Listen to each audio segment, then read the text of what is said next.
आऊं हाला का हैदराबाद वञी रहियोसि कमकार जे हिसाब सां त खंडू का थोरो अॻियां सीडी मोटरसाइकिल ते 2 ॼणा मुंहिंजे पोयां लॻा जिन वञी ख़ैबर जी वसाण जे ॻोठ वटि मूंखे गाॾी ॿियारण जी चाबी कढण जी कोशिशि कई। अॻे जे हथ में सरियो अलाए का काठी हुई ऐं मुंझी वियो।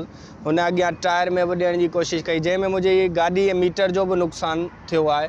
ऐं उन खां अलावा पोयां हवाई फायरिंग बि उन्हनि कई 2-3 फायरिंग कई। उते बि मूं अॻियां थोरो नोथियाणी वटि मूं कॉल कई मुंशी के जतो मुंशी को 45-40 मिंट उते आऊं बीठो हुउसि। का मोबाइल को मुंशी कोन आयो।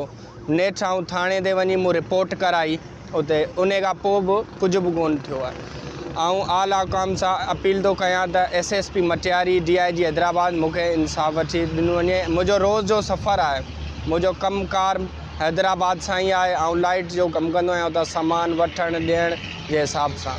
त मुंहिंजो रोज़ जो सफ़र आहे मूंखे तहफ़ुज़ ॾिनो वञे। ऐं आला अख़्तियारनि सां मुतालबो थो कयां त आऊं फ़रियादी थी हुननि ते बीहंदुसि। हुननि जे ख़िलाफ़ु क़ानूनी कार्रवाई कई वञे। जे क़ाबू थींदा ऐं सुञाणे वेंदुसि। उन हदूद में ज़ाहिरिया को न को ॾुआरी क़ाबू थियल हूंदो जिन खे हू क़ाबू कनि ऐं जे उहे ई हूंदा आऊं ॿुधाईंदुसि। हुननि जे ख़िलाफ़ु क़ानूनी कार्रवाई कई वञे।